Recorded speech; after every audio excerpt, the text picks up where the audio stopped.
அனைவருக்கும் பாண்டியன் ஸ்டோர்ஸ் சீரியலின் சுவாரஸ்யமான கதைப்பகுதி.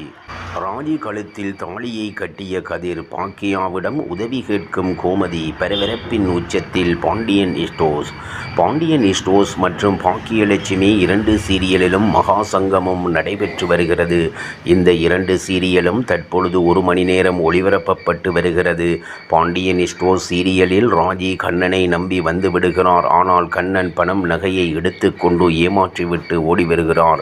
இதனால் ராஜி தற்கொலைக்கு முயற்சி செய்யும் போது பாக்கியா காப்பாற்றுகிறார். அது மட்டுமில்லாமல் எங்க அண்ணன் மானத்தையும் காப்பாற்றணும், உன் மானத்தையும் காப்பாற்ற இதுக்கு வேறு வழியே கிடையாது, நீ கதிரை கல்யாணம் பண்ணிக்கணும் என கூறுகிறார். உடனே கதிரிடம் சென்று காலை பிடித்து நீ ராஜிய திருமணத்துக்கு செஞ்சுக்கணும் என கெஞ்சுகிறார். உடனே கதிர், நீ சொல்லி நான் என்னைக்குமா கேட்காம இருந்திருக்கேன், கண்டிப்பா பண்ணிக்கிறேன், அதேபோல் ராஜியம் முதலில் முடியாது என மறுக்க, பிறகு திருமணம் செய்து கொள்கிறேன் என கூறிவிடுகிறார். இதற்கு இடையில் மீனா உங்களுக்கு பிடிக்கலன்னா விட்டுருங்க என பேசுகிறார். ஆனால் திடீரென திருமணம் நடைபெறுவதற்கு அனைத்து ஏற்பாடுகளையும் செய்து கொண்டிருக்கிறார்கள். இந்த நிலையில் புதிய பிரேமோ வீடியோ ஒன்று வெளியாகியுள்ளது. பாக்கியாவிடம் கோமதி சென்று இந்த திருமணத்தை நீங்க தான் நடத்தி வைக்கணும், நான் நடத்தி வச்சேன், எங்கள் வீட்டுக்காரருக்கு தெரிஞ்சா அவ்வளவுதான் என பேசுகிறார். திருமணத்தை நடத்தி வச்சா மட்டும் போதாது, இவங்க 2 பேத்தையும் நான் வீட்டுக்கு கூட்டிட்டு போக முடியாது, நீங்கள் தான் கூட்டிட்டு வந்து விடணும் என பேசுகிறார். அதேபோல் ராஜி மற்றும் கதிர் இருவரும் மாலை மாற்றிக் கொள்கிறார்கள். அது மட்டும் இல்லாமல் தாலியும் கட்டிவிடுகிறார் ராஜி கழுத்தில். இத்துடன் இன்றைய பிரேமோ முடிகிறது. ஒரு வழியாக திருமணம் நடைபெற்று முடித்துவிட்டது. இது தெரிந்தால் 2 குடும்பத்துக்கு மிகப்பெரிய சண்டை ஏற்பட்டுவிடும் என எதிர்பார்க்கப்படுகிறது. பொறுத்திருந்து பார்க்கலாம் என்ன நடக்கும் என்பதை. பாண்டியன் ஸ்டோர்ஸ் 2 சினிமா அடியாள் மாதிரி இருக்கான், தங்கமயிலுக்கு மாப்பிள்ளை பிடிக்கலை, உளறுவாய் கோமதி. விஜய் டிவியில் ஒளிபரப்பாகி வரும் பாண்டியன் ஸ்டோர்ஸ் 2 சீரியல் விறுவிறுப்பாக சென்று கொண்டிருக்கும் நிலையில் தற்போது பாண்டியன் கோமதி தம்பதியின் மூத்த மகனுக்கு பெண் பார்க்கும் படலம் நடந்து வருகிறது என்பது தெரிந்தது. சுயம்பரத்தில் பார்க்க தங்கமயில் என்ற பெண்ணையே முடிவு செய்த பாண்டியன் குடும்பத்தினர் பெண் பார்க்க கிளம்புகின்றனர்.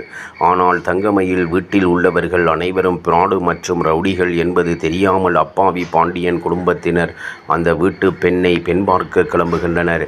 இந்த நிலையில் தங்கமயில் தனக்கு மாப்பிள்ளை பிடிக்கவில்லை என்றும் சினிமா அடியாள் மாதிரி இருக்கிறான் என்றும் கூற, உடனே அவரது அம்மா அவரை திட்டுகிறார். உன்னுடைய ஜாதகத்தில் ஏகப்பட்ட பிரச்சனை இருக்கு, நம்மிடம் ஒரு பைசா கூட இல்லை, இருந்தாலும் அவர்கள் உன்னை பிடித்து விட்டது, வரதட்சணை எதுவும் வேண்டாம் என்று சொல்லி திருமணம் செய்ய சம்மதித்திருக்கிறார்கள்.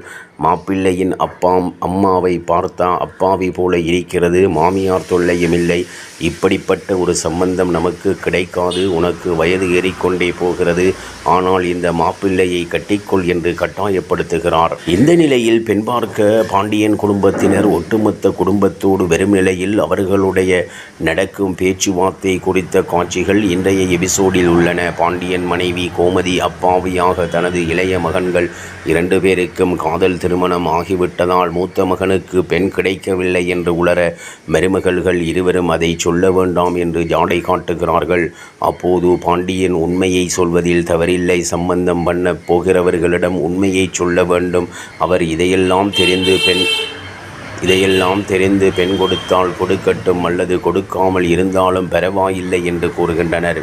பாண்டியன் இந்த அளவுக்கு அப்பாவியாக வெள்ளேந்தியாக இருக்கும் நிலையில் பெண் வீட்டாரோ கொத்து கொத்தாய் பொய்களை அவிழ்த்து விடுகின்றனர். தங்களுக்கு ஏகப்பட்ட சொந்த பந்தம் இருப்பதாகவும் தங்கமயில் மாஸ்டர் டிகிரி படித்திருப்பதாகவும் அளந்து விடுகின்றனர். தனது அப்பாவும் அம்மாவும் இப்படி கூசாமல் பொய் சொல்கிறார்களே என்று சங்கடத்தில் இருக்கும் தங்கமயில் ஒரு பக்கம் மாப்பிள்ளை பிடிக்காமல் இருக்கும் நிலையில் இன்னொரு பக்கம் தனது பெற்றோர் இவ்வாறு பொய் சொல்வதையும் அவரால் ரசிக்க முடியவில்லை. இந்த நிலையில் நான் சரவணன் தங்கமயில் திருமணம் நடக்குமா, ஒருவேளை திருமணம் நடந்தாலும் இருவருக்கும் ஒத்துப்போகுமா என்பதையெல்லாம் அடுத்தடுத்து வரும் எபிசோடுகளில் பார்ப்போம். இவ்வாறாக பாண்டியன் ஸ்டோர்ஸ் சீரியலின் சுவாரஸ்யமான கதைப்பகுதி செல்கிறது. இனி சுவாரஸ்யம் உங்களை காத்திருக்கிறது. மீண்டும் சந்திப்போம்.